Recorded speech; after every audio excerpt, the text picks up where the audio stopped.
I'm going to be showing you the best and easiest way to connect a piece of wood to concrete or brick using one of these, a concrete screw.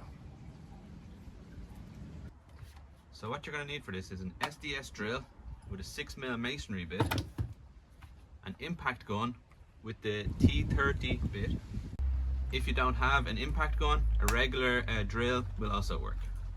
So all we need to do here is drill straight through the timber into the block and add the fixing. As simple as that.